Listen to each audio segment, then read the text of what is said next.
Hey, Mason. So you've been talking a lot lately about something you call flow state. Now, it sounds kind of new age, hippy-dippy kind of stuff, and I don't understand, what does it have to do with photography? Well, you know those times, Jeff, where you're out making photos and the light is inspiring and you're living in the moment, everything just seems to come together and you lose track of time.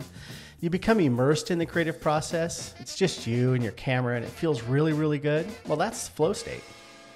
Oh, okay. I love when that happens, but it doesn't always happen. It's not something you can control, is it? Yeah, it is something you can control. It only happens when several things can converge. So we have complete control over that. It seems really discombobulated, so maybe we should break this flow state down into bite-sized pieces. It's like it's time to photocombobulate. Oh, indeed it is, my friend. Welcome to Photocombobulate. So many aspects of photography, cameras, locations, gear, weather, can be complicated and discombobulated. We're having conversations about all of the things that make the photographic process satisfying. And we're making them easy to understand. I'm Jeff Carlson. And I'm Mason Marsh.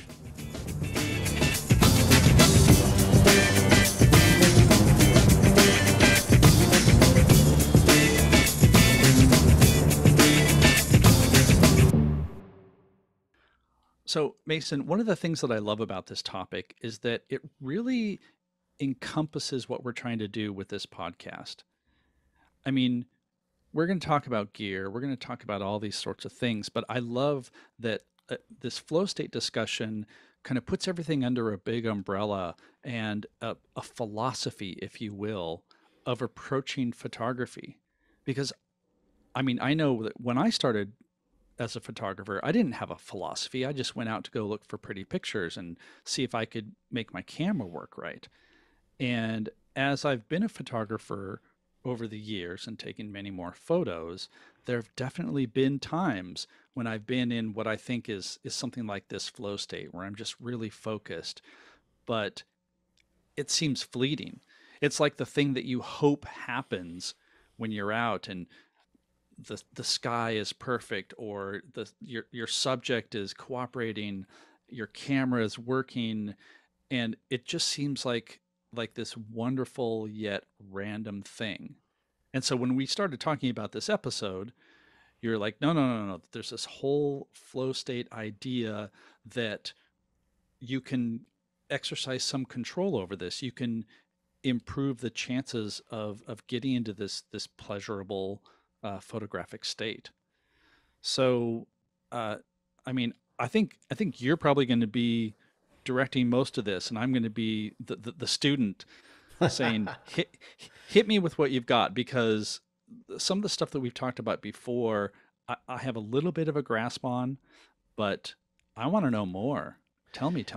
Yeah, this is a topic, Jeff, that the more I learn about it, the more exciting it is, because it puts into context a lot of things that I've experienced as a photographer and just didn't know what was happening. I didn't really understand. You know, there have been several times, like you mentioned, where I've been out and it just seemed like everything lines up right to make the experience incredibly satisfying. And that is probably why I keep going out and making more photos. You and I both, we don't make a living by selling our photographs. And so Right. The motivation behind our photography is self-satisfaction. And I think that's, probably how most photographers are, is it's something that we do to be good at something, to find pleasure in something that you're good at that's challenging. I think it's one of these things that is a kind of peak human condition, if you will. I went to a concert this weekend, Jeff, and I watched these musicians play, and it was the best concert I've ever seen. It was absolutely amazing. And I was watching these people play music, and they were definitely in the flow state, right? They were doing stuff that was incredibly difficult. They seemed to be having an absolute ball, and it sounded amazing. It taps into this sort of emotional space in us, and it was just really a strong experience. And I think that when we talk about flow state in regards to photography, it helps to have this as a context as we grow as photographers to sort of have a reference point, a map, if you will. So I want to step back for a second, though, and just talk about where this idea of flow state came from, because it's not my idea. I didn't come up with this. It was created by a scientist, a researcher at the University of Chicago. His name is Dr. Mikhai Csikszentmihalyi, which is, I hope I'm saying that right. It's a big name. He started coming up with these theories about sort of human performance. And he studied a lot of elite athletes and very successful people in their various fields. And he started seeing some commonalities in their times where they were at their very best. And so he built this framework that he eventually dubbed as flow state.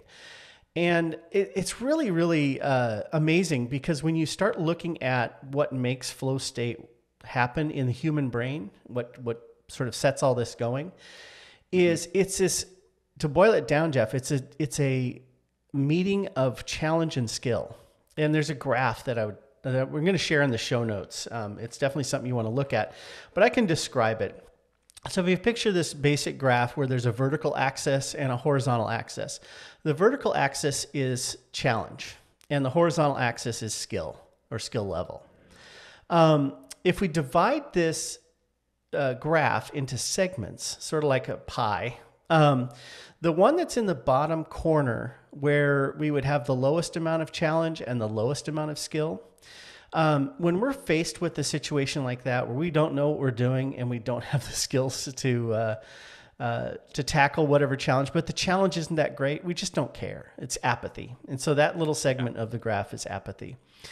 As the challenge becomes more intense, as the challenge becomes larger or bigger, that apathy can become worrisome. You can start to worry if your skills aren't there to meet that challenge. And so as photographers, to put this in a photography context, when we're just starting out, learning the camera, learning what the basic fundamentals of photography are, because they're very complicated, f-stops, shutter speeds, ISO, all of this stuff, it can be really stressful. And so as your skills slowly develop, if you're out there trying different things with your photography, you're going to kind of progress up this side of the graph from apathy to worry to anxiety. So if your skills don't increase, as the challenges become more and more difficult, you become very, very anxious. But as your skill increases, it becomes exciting. Does that make sense? Well, it does, yeah. And in fact, when you're talking about being out there, especially as a beginning photographer, but it still happens now, there's also a sense that I run into, which is I don't know as much about photography as these other people who I'm with, or you just run into somebody who just seems to have it all together.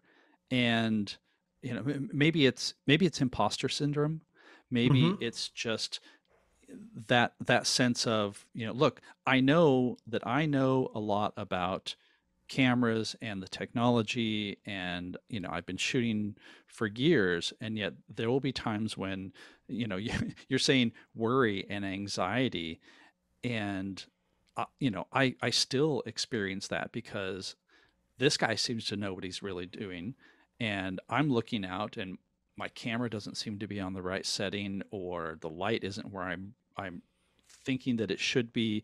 I can't put a composition together to save my life, and then like the worry and the anxiety takes over. Mm-hmm. Is that also like feeding into that? It's an important component. And we use words like worry and anxiety, and they're negative words, right? We're not usually associating them with Yeah. something creative and good. But in this Right, case, right, if you don't increase the challenge, if you don't add anxiety and worry and the stress of not knowing what you're doing, if you don't right. increase that challenge, you don't approach flow state, because you're not actually, there's no motivation for you to increase your skills. So, if you were to follow this graph, to kind of come back to this graph, if you were to just increase your skills, but you don't actually try anything different. Let's use just a general example. Let's say you're a macro photographer and you take photos of a flower out in your garden. And there's nothing wrong with that. I think it's a great way to take photos. But if you photograph that same flower over and over and over, and your skill level increases, you get better and better at that, because you do get better as you practice and as you get more familiar with that camera and you keep looking at your work and improving on it. Eventually, you're probably going to get bored of taking photos of that flower. And so on this graph, when you move from apathy, where you don't care, and you start increasing skill, you eventually get bored.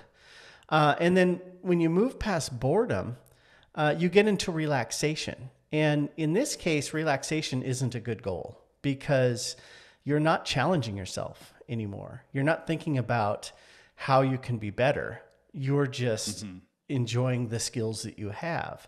And I don't think any part of this graph is a bad thing, Jeff. I think that people who are learning something like photography, which is very complicated, and one of the reasons why it's so rewarding is because it's so complicated.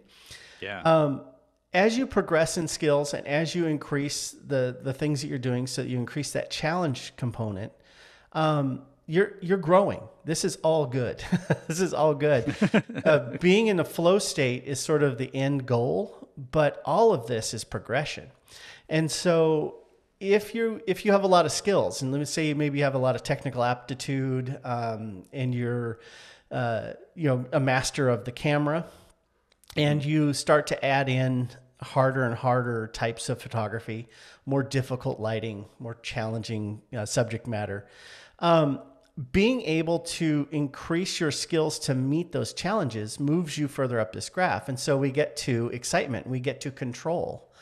And these are areas where proficient photographers, people who've been doing this for a long time, they'll either fall into that excitement or control. And excitement is sort of like, hey, this is really challenging. I'm having a lot of fun. I don't know if I've got the skills necessarily to meet the challenge, but I'm trying. And then control is sort of the more skilled side of it. You're meeting the challenges that are in front of you with so much aptitude that you got it dialed every time. If you can just increase the challenge a little bit so it's a little bit more exciting, then you're getting into flow state. So that's that upper right-hand corner of the graph, is when your skills meet the challenges, and you increase the skill, you keep increasing the challenges. And this is key. To reach flow state, it has to be really hard. You have to struggle to get to that point. And this is one of the things in the research that these scientists did, was they found that people who were doing things that were very, very difficult were the ones who were achieving flow state, because they had to develop skills to make these difficult tasks doable. And so with photography, one of the things I've really loved about photography is there's always something more to do. There's always things to try, and having other photographers out there who are doing things that blow our minds, it's inspirational. And so you're like, man, I want to try photographing, underwater. I want to try, I'd love to go diving and photograph underwater. I've never done it. It would be really so different from anything else that I've done. That's going to require some skills that I don't have.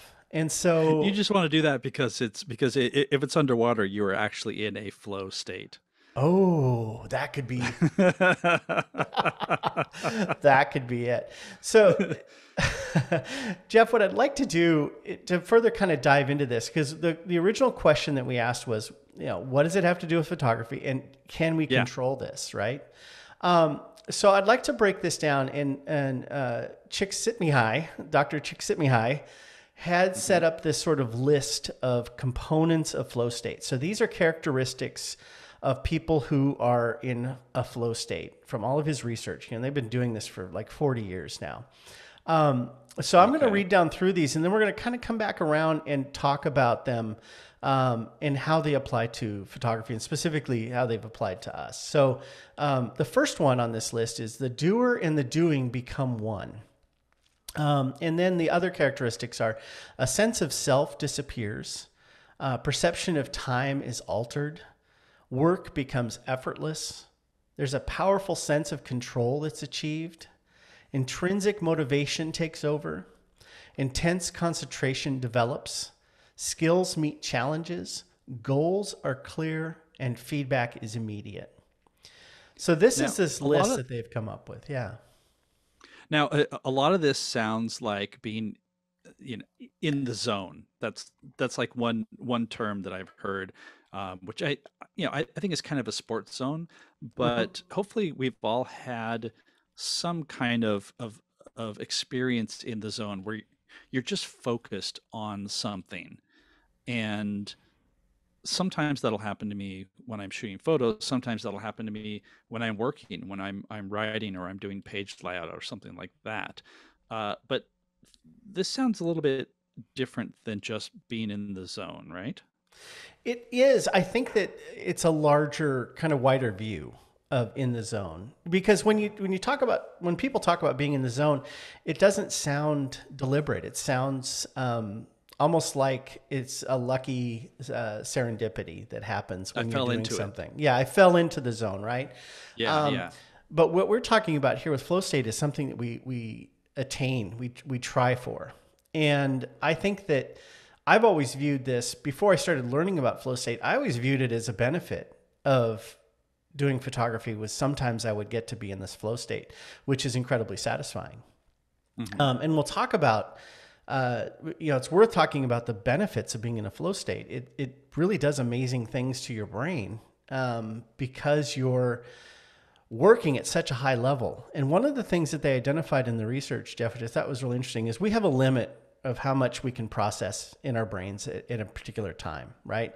So Oh, I know. probably has a Yes, I lot, definitely know probably this. probably changes with the amount of coffee you've had, but you you have a certain amount of processing power, just like we talk about computers have processing power. So you have a certain amount of processing power, and when you're using all of that for one goal, for one task, that's where the flow state is happening. So we're really talking about intense focus. And I want to talk about this doer and doing becoming one. So basically, the work that you're going for, the work that you're working on, is what you're all about at that time. You're not thinking about anything else. There are no distractions. And this is, going back to that term in the zone. This is you're in a zone, right? You're Yeah.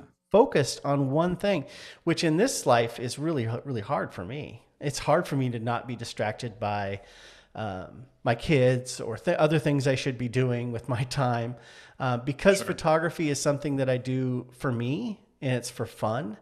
Um, Oftentimes when I'm out in the field, Jeff, I feel guilty that I'm just doing something for me. And that can be a Yeah. distraction. That can keep me from achieving a flow state. I'm Yeah. not going to be Yeah. one Or with my work unless I'm feel free to be one with my work. Does that make right. sense? Totally. Well, and even, speaking of distractions, sometimes I'll be shooting and some technical thing will be a or some technical thing will become a distraction, Like, why is my camera not focusing on the area that I want where it should be? And that can just, pop you right out. Hmm. Uh and so that's I feel like I feel like my role in this discussion is really to point out all the things that are getting in the way of flow state. Well, But that's the important part of the discussion, Jeff, because removal of these distractions are what lead to flow state. You aha, can't have focus. Focus isn't the denial of distractions. Focus is the overcoming of distraction. So one of the things we're going to talk about in this podcast is how do you dress for the outdoors? Because there's nothing more distracting than being wet and cold. You're not going to you're not going to be creative if you're wet and cold or too hot. And oh yeah, so, these distractions are all things we can mitigate. So let's pick one just out of the air, if you will. My camera's not focusing the way I expect it to focus. yeah, I face this. I have a Sony. I use Sony cameras, and you use Fuji cameras, and so we both have cameras that have very complicated focusing systems. And thank God, because our eyes aren't what they used to be. right, right. um, so, you know, there are times when I'm trying to focus on something. Maybe it's a bird in flight, and I'm really struggling with that. I've had to stop and say, you know what, I don't know how to work my camera in this particular instance. And Hmm. that is an obstacle, right? That's where our skill is not meeting the challenge, Right. to go back to that graph. So I've had to sit at home, sitting, in my front of my house where the crows are flying around. And I'm like, okay, I'm going to go through all of these focus modes and I'm going to figure this out in a no stress, no expectations environment where I'm not trying to make a great photo. I'm just trying to learn my camera. And this Yeah. is the type of work that you have to do to develop that skill set to meet the challenge. And one of the things that I love about photography is it involves a human technology interface, right? We're cyborgs, right? We're using technology to achieve our goal. I oftentimes will equate photography or any of the visual arts with music because I'm a huge fan of music. And when I watch a musician making amazing music, I don't think about their instrument. I just think about the music that they're making and how Yeah. amazing they are. But the truth is, if you're really into listening to somebody play amazing guitar, they're not going to be very entertaining if they don't have a guitar. If they're just making twanging sounds with their mouth, it's not going to be as Yeah. good. Yeah. So, Well, and yeah. Well, and I've noticed, especially you brought up that concert, watching professional musicians is not something that I did much growing up. Really just didn't have much interest in live music, didn't wasn't exposed to much of it. Now that I've seen some, like when you see a guitarist on stage, especially somebody who's either with a band for a long time or somebody who like this is his job, like his gig is to play guitar on this tour. It's amazing to watch them because what they are doing is extremely complicated, and that she's not up there thinking A, D, F sharp, blah, blah, blah, Hmm.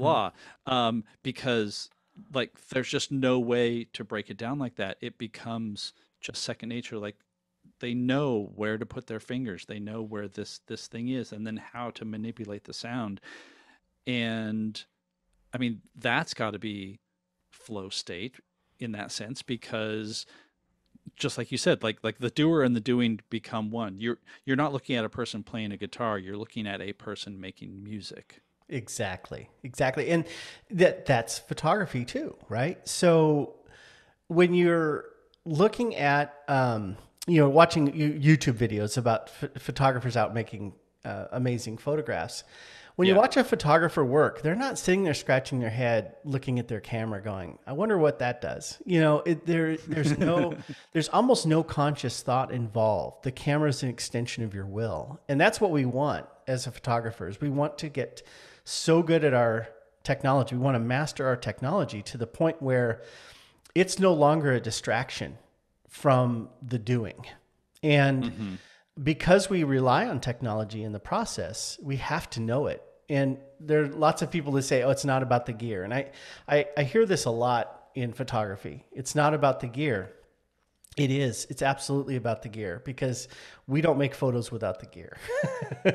We're just people standing around looking at the sunset if we don't have the gear. So Right. Right. we have to know this stuff, and you know, one of these characteristics that they identify in flow state is that work becomes effortless. And I think when we're talking about camera gear and photographic gear, that removing the effort that is involved in choosing the proper f-stop for the look that you're going for, or the shutter speed for the effect that you're looking to get.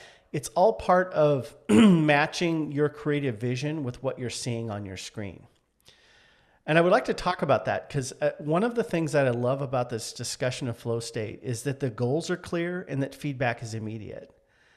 And I love looking at the photos that I take in the field while I'm doing it. I chimp like crazy, Jeff. I don't know if you do, but I Yeah. think Yeah. one of the great things about mirrorless cameras over DSLRs and over, especially definitely over film cameras, is I can look in the EVF. If it's a sunny day, I don't have to shade the LCD screen on the back. I can just put my eye up to the EVF Right. and I can see exactly what I got. I can zoom in and check and make sure my focus is right. I can look at Mm-hmm. highlights to make sure I didn't blow up my highlights. I have this immediate feedback that is absolute. I know exactly what I got. And I have an idea of what I want. My goal is clear and my feedback's immediate. So if I did something wrong, I can make that correction really quick and get back to doing what I was doing. And you can't do that with a film camera. We're really living in a very magical age with digital cameras where we have this immediate feedback. It's an incredibly important part of this flow process. I keep looking at the back of my film camera and it just refuses to show me an image. I don't understand. Now, okay, I want to push back just a little bit because what I'm hearing here, and I mean, I don't disagree at all, uh, but we've really talked a lot about the technical aspect of knowing your gear and being one with your camera and all that stuff. And so I also want to make a distinction between knowing everything about your camera because there's also the tendency, and I think this is a limiting thing for some people, that's I can't really go out and shoot unless I know everything about my camera. I need to know Mm, all the menus. I need to know, exactly how the autofocus system works, to use your example. mhm, And like that can be super limiting because suddenly either A, I don't know everything about my camera because my camera is a highly complicated computing device, right? It's not yeah. just something that just lets light in, but there's also that aspect of even if I do get to that encyclopedic knowledge of how my camera works, I still feel like that only puts us down at the bottom part of the graph, the boredom and not apathy, but it's super high on the skill level. Hmm. And am I going to if I learn everything about my camera, does that make me a good photographer? And obviously, I think the answer is no. It makes you a good technical, gives you a good technical foundation, but then we have to go somewhere from there, right? Exactly. And I would use a guitar as an example. Let's use this analog, right, of a guitar, Okay. comparing it to a camera. Um, I know how to pick up a guitar and make it make sound. I know that I Yes. can put my fingers on certain frets and by pushing on the string against that little metal bar on the neck of the guitar, Hmm. that it changes the sound that the string makes when I strum the strings.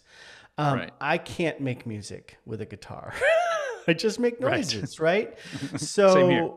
So, knowing how your camera works is knowing the mechanics of the device, but it's not making music, right? The Right. music is in the photography, it's in composition, it's in artistic vision. Are you going to make something that's it's original? Are you going to make something that's honest and true to what you want? Right. That's where the challenge is. Okay. So this brings up the next part of my question, which is okay, we have the camera knowledge, right? Let's assume that we've achieved a good state of technical knowledge about how the camera works. And now we want to move up in the challenge of our graph. So now I go out to shoot somewhere. And now I'm faced with a bunch of other technical challenges because I need to know about composition. I need to Mhm. know, uh, like, I know how to point my camera and I know how to click the shutter. And I have a good idea that if I keep the shutter speed high enough, I'm not going to make everything too overexposed.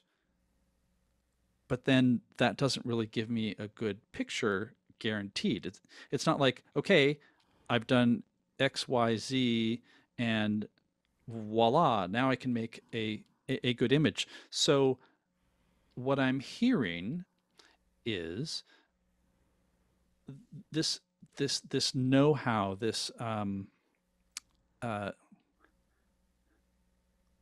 where skills are meeting challenges also has to apply to photographic knowledge, right? So I have to Yeah. know about light and exposure and composition. I think is probably a really good example because it's the type of thing where my brain knows composition, but I will go out somewhere and I won't see a composition, or I'm hunting for something that needs to be a foreground element. And I've found that there are also times when I don't think about composition at all because Mm-hmm. something is there. Right. So my the question that I'm leading to, very very long lead up to the question, is when I get to that point, am I just getting lucky because there's a good composition there, or is it because I have this deeper knowledge of composition, of how things interact, and I'll say, oh, you know what, this mountain on the left will balance nicely with this tree on the right. And you're you're nodding at me like yes, you are getting the concept of flow state, Yeah. right? Well, Like yeah, it's about being I'm on nimble. track here. Yes. I think so. Yeah, it's about being nimble. I think one of the things that is easy to fall into when thinking about growing and progressing as a photographer is this notion of being good at something. So what is a Mm-hmm. good photograph? That's completely subjective. Yeah. Yeah. I have seen, I've gone to exhibits at, really nice art museums, and I'll walk in and look at a photograph and I'll be like, I don't get it. Uh-huh. But somebody who knows a lot about art saw that and said, wow, that needs to be on the wall of this museum. And it's so just because I don't get it doesn't mean it's a bad photo. It just didn't speak to me. And so one of the things I Right. think that's really great about photography, just like music, right? To keep going back to that, Sure. is it just sometimes that song just doesn't sound good to somebody's ears, right? But a photograph, it's really pleasing when it's what you wanted. So what I would say, Jeff, as an answer to your question, when in regards to flow state and photography, do you have the skills to create the photo that you made in your mind when you stood there and looked at that scene? What caught your eye Ah. about that scene? Let's just use the mountains. We're going to be doing a workshop in the Sierras here in a couple months, and I'm super excited. I've been thinking a lot about, what to expect with that subject matter. So let's say Yeah. we're out in the morning and we have the sun is playing on the face of the amazing mountains down there in California, and we've got these amazing rocks and all of this geology in the sky may be going off. What do I want out of that? And we're going to be leading a group of people that we know really well. Our participants are friends in the workshop. Everybody Mm-hmm. in that group is going to have a different idea of what's a great photo in that situation. And if we're all lined up trying to make the same exact photo, it's that then one person in that group is probably fulfilling their vision and everybody else is copying them, right? Yeah. But what we want to achieve flow state is where our skills are creating an environment where we can create exactly what we want to create. And part of this is the processing of this photo. We've been talking all about the capture side, but the truth is that there's two halves to taking a photograph or making a photograph. One is the capturing and one is the making on the computer, is the processing. And so Right. oftentimes as I get better at processing photos, it changes how I take photos. And I spend a lot of time now going, okay, when I'm done, it doesn't really matter what's on my screen because I know I got what I need to make what I want to Yeah. make when I get home. And as your skills develop in both processing and in capture, your creative vision is going to expand and going to broaden so that you can see more when you're in this field. And I do think that as photographers, as we do this more and more and more, we see more. We see how light plays on reflective surfaces or how shadows, one thing I've noticed in your work a lot lately, Jeff, is you're really enjoying shadows and you're really getting into textures of shadows. And that's not something I'm Mm-hmm. really great at. I tend to see colors and light and stuff. And you're like finding all these amazing patterns and textures in the shadows. Well, that's an expansion of your creative vision. 5 years ago, that probably wasn't on your plate. Yeah. And Yeah. so your skills have increased and you're taking more risks. You're taking on more challenges. And so you're heading to that corner where the flow state is, right? Okay. So I'm really glad you brought that up because honestly, when we started today, I don't think I even thought about the post processing as part of this because it doesn't feel like it's the act of creating a photo, and I'm saying that like in quotes and every Yeah. letter is capitalized. uh but you're right, and this is actually something that I've expressed in tutorials that I've done and books that I've written, that sense of when you know what your software can do, so whether you're using Luminar or Lightroom or what have you, Mm-hmm. that does change how I shoot in the field. I have a whole bunch of photos, and it's great for what I do because I can say, look, here's this very blah normal photo, and now I'm going to process it and make it look incredible. A lot of those are sort of blah and normal because I I didn't want to overexpose it, for example. Mm-hmm. And so you'll have, it's kind of a gray sky. Now when I was there, there was color, there was a lot more to it, but I knew that by making sure I didn't exceed a bad technical threshold, so I didn't Mm-hmm. overexpose the image, which would make it harder to work with or impossible to work with. I knew that I had the capability to bring out the color in those clouds that may have just been like a hint of it when I was there, or the camera only picked up a hint of it because I was shooting in RAW, but Mm-hmm. the image data is there.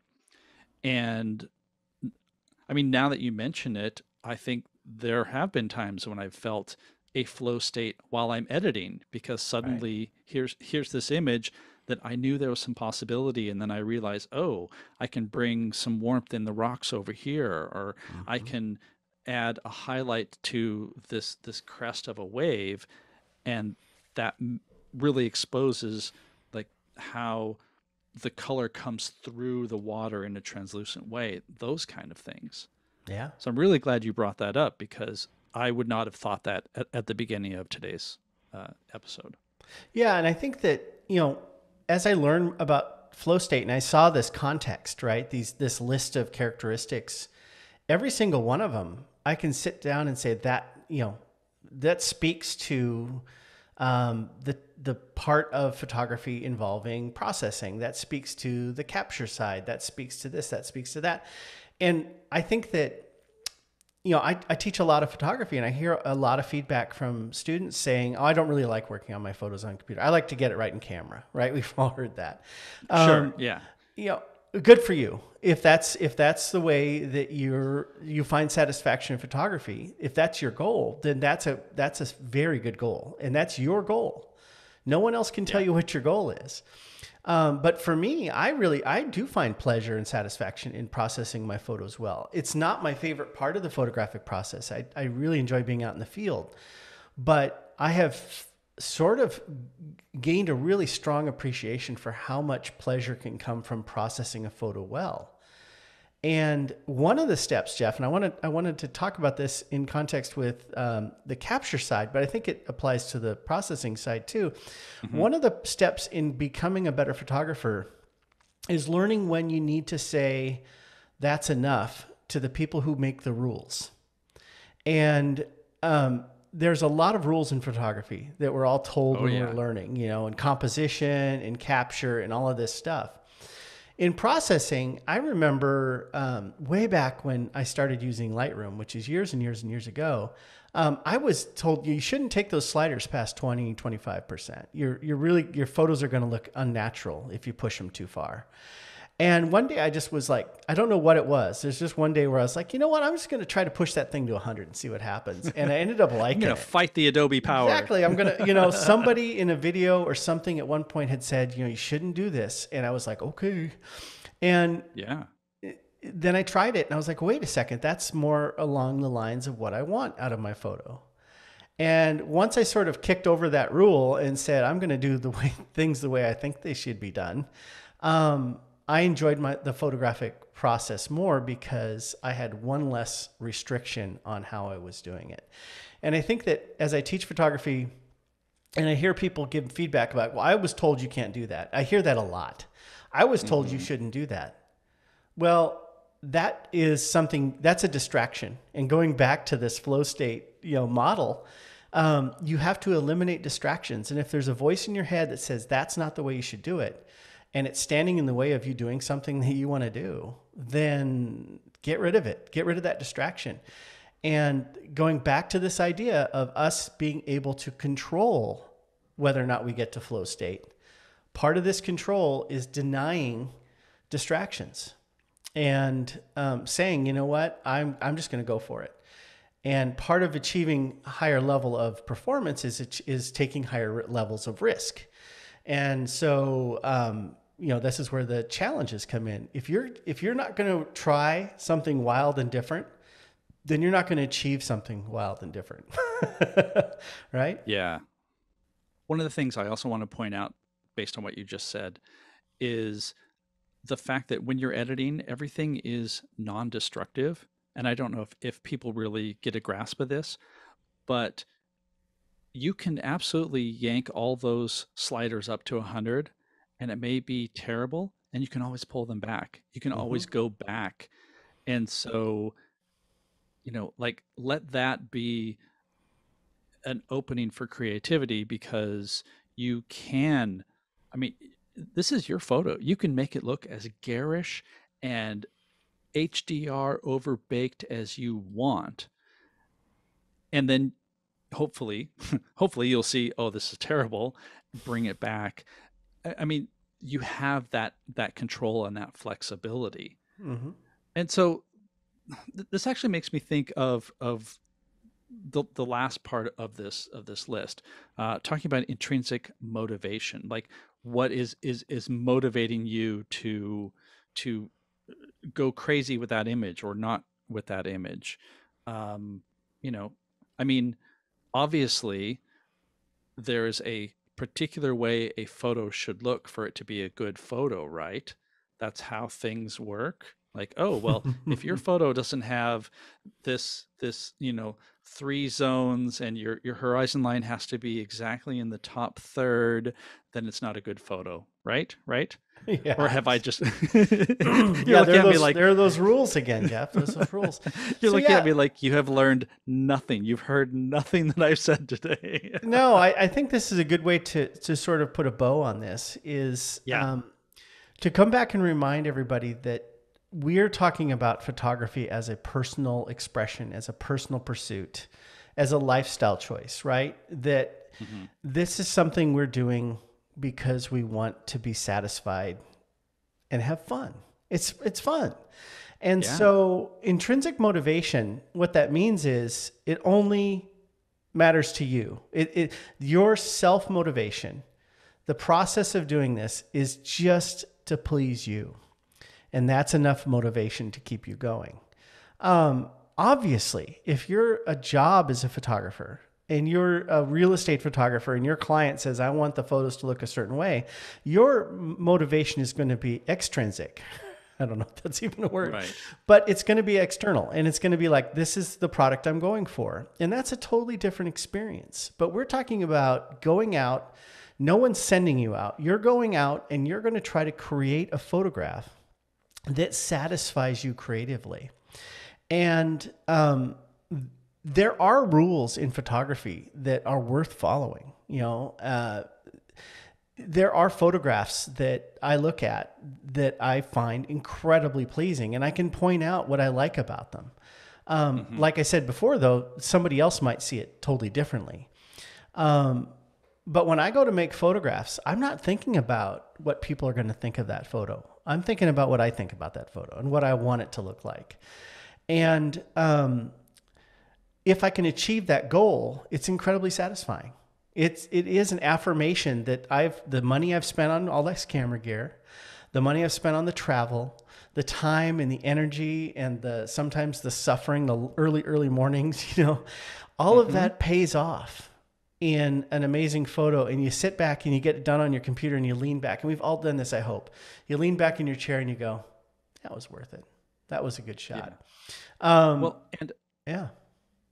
I want to add in, because a lot of what you said is focusing on the image, but I think that, the intrinsic motivation of having a good experience also has to get thrown in there too. And again, this is one of the things that we're going for with this podcast is, yes, the photo may be great, but also I want to enjoy doing this even on those mornings. And you know me, I am not a morning Yeah, you're not person a in morning person. any sense.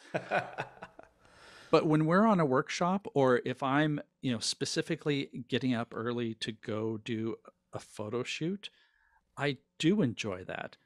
It may not look like it until I've had some coffee, but that's part of the experience. That's part of the adventure. That's part of the, I'm doing something different than what I normally do. Mm-hmm. And so that contributes as much as all the stuff we've talked about with knowing your gear and technical knowledge of photography and all of that. You have to wrap in that sense of, look, I am somewhere that I've never been before, or Mm-hmm. this this sky could be the best sunrise that I've seen in this spot that I've shot 50 times. And that just seems so important in all of this. Absolutely. That is, if you're talking about flow state, the And achievement we of are. flow state, and we are, the Sorry. achievement of flow state is enough of a goal. And I've said this, I said this Mm. on our first episode. We were talking about, why we're doing this. The process of making photos being pleasurable and being satisfying is part of the product. So if the product of this process, use that too much, the product of this process is the fact that we had a flow state, a very good experience, there are some significant physical um, physical benefits to this. So when you achieve flow state, you're using all of your skill to meet a challenge, and you achieve this flow state. It's it's incredibly satisfying. You have this intense feeling of control. You have this intense feeling of being good at something. It Hmm. releases chemicals in your brain. You get dopamine and a whole bunch of other stuff that actually it will make you live longer. The more you can achieve flow state, the happier you'll be as a person. There are people who talk about in this research, they talk about, I was in flow state and I actually felt better for days afterwards. I experienced a fuller life because of this moment of flow state. So even if we took the card out of our camera and pitched into the ocean, it was worth Yeah. doing because we got this experience of being, in this zone, right? In this moment. And I think that is something that's oftentimes lost in the photographic process is we're focused on the product. Are people going to like my picture? And the truth is that can be important, but if you miss this opportunity to have this great experience because you're distracted by the expectations that you're placing on it, then you're leaving a lot on the table. I'm really glad you mentioned that, because one of the first things that I thought of early on when you were talking about flow state was that that addictive sense. You know, somebody will say, "Well, I took up photography," right? But I think more often what I hear is, "Well, I caught the photo bug." Mm-hmm. And Mm-hmm. I think that's because you experienced that kind of flow state at one point, and you want to chase that. So yes, I am I am always chasing a good image, but now that we've talked about this, like, I realize that no, I am also chasing those experiences. I'm chasing that focus, that that overall sense of, look, what I'm doing, I'm enjoying and I'm doing it well, and I want that to happen again. I want that to happen again and again and again. I'm going to go on more workshops. I'm going to go on more photo shoots, you know. And I think I had never really thought about it in those terms, but like so many things that stimulate those parts of the brain, you're like, yeah, I want to do this again. Sure, I'll get up at 4:30 in the morning and drag myself to a location an hour away. Yeah. Like, from a rational point of view, my brain, like, good God, no, I don't want to do that. But I Mm. know what's going to be at the end of that trip, and it can be awesome. And so Yeah. I'll do it. Yeah, it's gonna be big reward, big payoff. So, you know, I'm curious to know what the people out there have experienced with this. You know, now that we've put a name to it, for so long I sort of just thought of this as, you know, just having a great time out making photos. But Yeah. now that we know that it's something that is well defined, has characteristics that we can chase, is something that we can strive for. Uh, is this something that people have experienced? Is this something that is this a component of photography for folks? We're going to put in the show notes, we're going to put this graph that we've been talking about. We're going to put this list of characteristics. I'm going to put some links to some websites that talk more about flow state. There are some wonderful books. Dr. Csikszentmihalyi, I said that again one more time, has written a couple of great books about flow state. One specifically is about creativity in flow state, and it's well worth a read. So I'll put a link to that in the show notes. I really do think that this is a way for photographers or anybody who's creative to open up a whole new level of performance and enjoyment with what we do. And we all could use that these days. We all could use a little bit more satisfaction and enjoyment. And so I think that this is a great way to kind of look at your photography as a progression and as an experience and a process that can be incredibly satisfying and healthy. So, photocombobulate.com is the website where you'll find our show notes, this diagram, and there will also be links to our Twitter and Instagram accounts. And reach out and tell us what you have experienced in this realm. Absolutely. Also, worth mentioning is this is a new podcast, and we would really appreciate if you tell your friends about it.